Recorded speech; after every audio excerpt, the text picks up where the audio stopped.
venimos hablando de digitalización. Publicar datos personales en algo que se llama el registro de infieles sería delito en Costa Rica, porque resulta que la viralización de plataformas como el Registro Nacional de Infieles y hojas de cálculo que circulan en redes sociales con nombres, fotos y datos personales preocupa a muchos costarricenses.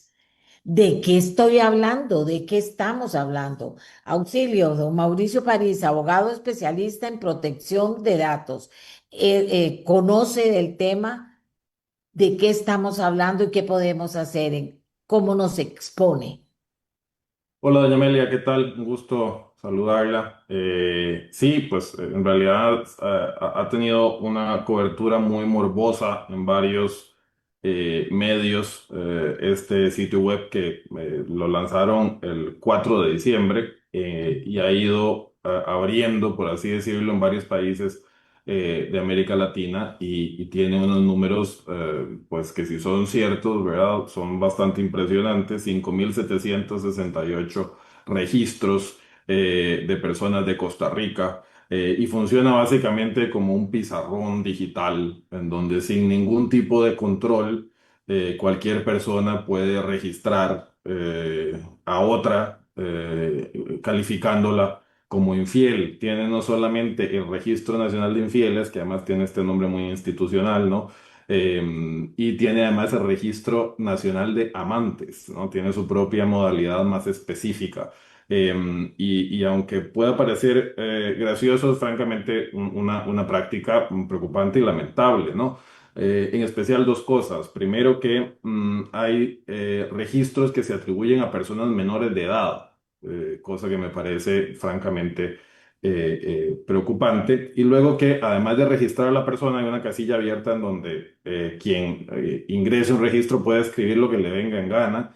Y pues pude ver cosas tales como acusar a esa persona o endilgarle el tener determinadas preferencias sexuales o adicionalmente el tener determinadas enfermedades sexuales. Entonces estamos hablando de que no solamente ahí se publicitan sin ningún tipo de control datos personales, es decir, se identifica a una persona con el nombre, el apellido y la locación en la cual se supone que vive, sino además se le atribuye una conducta sexual, ¿verdad? Se comparten datos relativos a su salud sexual, sean ciertos o no, pero se le atribuye y esto hace desde luego que ya estamos hablando en esos escenarios de datos sensibles y datos de menores de edad, ¿no? Entonces es algo así como una lapidación digital, ¿no? Así como en la Edad Media ponían a una mujer adúltera y le tiraban piedras, ¿verdad? Pues esto es básicamente cómo funciona esta plataforma, que además está alojada fuera de Costa Rica. ¿Puede constituir un delito difundir estos nombres y estos datos? ¿Qué diferencia hace el consentimiento respecto a datos personales? Aunque diga que el contenido es ficticio, lo exime de responsabilidad legal. ¿Cómo está el tema, Mauricio? ¿Está claro? Sí, doña Amelia, me parece que tenemos normas suficientes para abordar el asunto, pero tiene la complejidad que al final le voy a mencionar. Atribuirle a una persona, digamos, una conducta moral que incluso puede tener repercusiones jurídicas, como puede ser eventualmente el adulterio, pues eso puede constituir un delito contra el honor, ¿verdad? Claramente. Luego, hacer esa utilización de datos personales sin consentimiento, ¿verdad? Porque desde luego nadie ha dado su consentimiento para ser incluido en este registro, ¿verdad? Pero el hecho de incluir esos datos y sobre todo datos sensibles, los que le mencionaban, ¿verdad? Atribuirle además a alguien el padecer una enfermedad sexual o el tener una tendencia sexual específica, ¿no? Eso le incluye una capa de complejidad adicional y eso puede incurrirse también en el delito de violación de datos personales y en las faltas administrativas que prevé la Ley de Protección de Datos que implican multas económicas asociadas. Eso lo hacen costarricenses, lo hacen fuera de aquí, se puede detectar de dónde viene. La página está registrada fuera de Costa Rica, registrada en Estados Unidos. Eso es algún nivel de complejidad adicional, pero no el mayor. Y la lógica es básicamente es una plataforma que probablemente lo que sucede es que se alimentará con algún tipo de publicidad o le robará los datos a las mismas personas que alimentan allí la información. Y es, como le decía, es una pizarra digital. Entonces, sin ningún tipo de control, yo no necesito incluir mis datos para, por ejemplo, registrar a otra persona, ¿verdad? Entonces yo escribo ahí lo que quiero y lo publico. Entonces se alimenta localmente, pero es una página, digamos, que tiene un alcance de varios países, ¿verdad? Entonces, como le decía, he visto ahí que está en El Salvador, en Panamá, en México, etcétera, etcétera. La complejidad, y yo creo que ahí es donde está el tema, es, bueno, primero, ¿quién va a hacer algo relacionado con esto? Pues podría ser que alguien que se ve afectado decida tomar acciones específicas, acciones legales específicas para tratar de bajarse el sitio, ¿no? Em, pero podría ser también en un mundo ideal que las autoridades públicas que tienen competencia en esto, le hace la Agencia de Protección de Datos Personales, podría actuar de manera oficiosa y procurar que una orden judicial que prohíba la difusión de este sitio, al menos en Costa Rica. Es decir, uno puede pedir que se baje el sitio, pero eso es más complejo, ¿no? Porque es una orden, ¿verdad?, que tendría que ser ejecutada fuera de Costa Rica, pero también se podría solicitar una medida cautelar, por ejemplo, para que un juez le ordene a los proveedores de servicios de Internet que bloqueen este sitio y al menos el sitio en Costa Rica no se pueda Y de quién visualizar. depende, de quién depende que el juez haga esto? ¿Quién debe presentar la solicitud al juez? O una persona que esté afectada o, desde mi punto de vista, por ejemplo, la Agencia de Protección de Datos lo podría hacer, tiene las competencias para actuar de oficio y hay una violación masiva de datos personales de los costarricenses.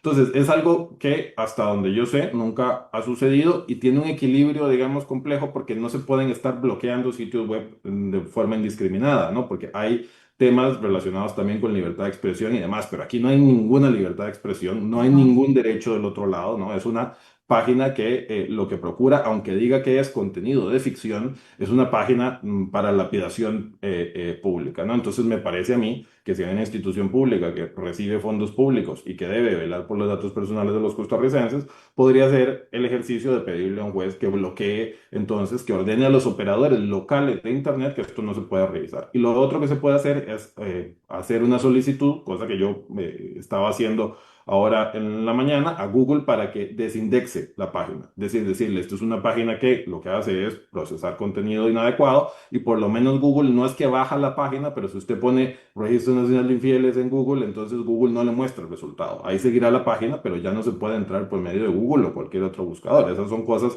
que al final de cuentas o puede ser alguien afectado o puede ser una organización que vele colectivamente por los derechos de la privacidad y al honor, que al final de cuentas es lo que está en medio. Y hablando de morbo, y hablando de chismosos y chismosas, y hablando de todo lo que provoca cierto tipo de gente, esto se convierte en viral. Por eso es que mucha gente se asustó y se preocupó cuando hablan de viralización de las plataformas. Así es, doña Amelia, y ese es el tema, ¿verdad? Como le digo, o sea, en cuestión de 4 días, ¿verdad? Ya tiene 5.768 registros de Costa Rica, ¿verdad? Y entonces el problema además, y aquí es donde viene el comportamiento ético de los terceros, ¿verdad? O sea, cómo comienzan, estaba viendo en otros países, por ejemplo, notas de periódicos amarillistas diciendo, fulano de tal aparece en el Registro Nacional de Infieles. Entonces ahí ya es donde viene, ¿verdad?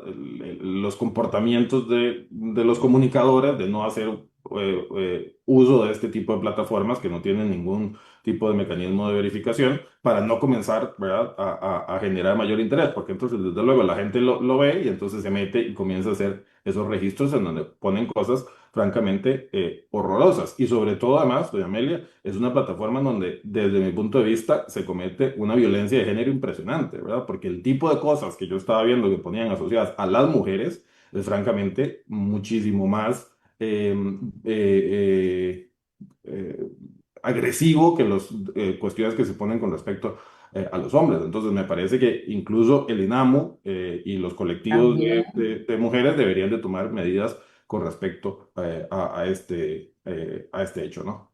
Todos los grupos de mujeres, ¿verdad? En esto es algo muy concreto. Así es, Eh, es muy concreto, ¿verdad? El tema, ¿estamos o no estamos?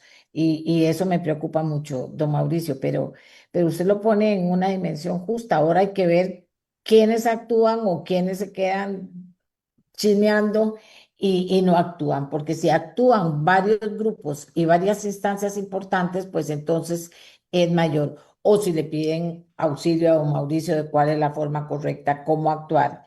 Y entonces, don Mauricio, sabemos cómo hacerlo rápido y es horrible. Yo cada vez que leo algo que ponen feo de una mujer o de un hombre, pero de una mujer, me ofende tanto porque si son odiosos con todo lo que significa el odio que pueden sentir por alguien, ¿verdad? Entonces, y también la calidad de las palabras que usen, ¿verdad? Entonces, don Mauricio, yo le agradezco una vez más que nos haya ayudado, esperamos incidir y esperamos que esto se mueva y que finalmente este tipo de cosas desaparezca. ¿Para qué perder el tiempo en ofendernos, verdad? ¿Para qué usar las redes sociales para despedazarnos? No entiendo yo. Muchas gracias, don Mauricio. Que tenga un lindo día. Gracias, doña Amelia, usted también. Hasta luego.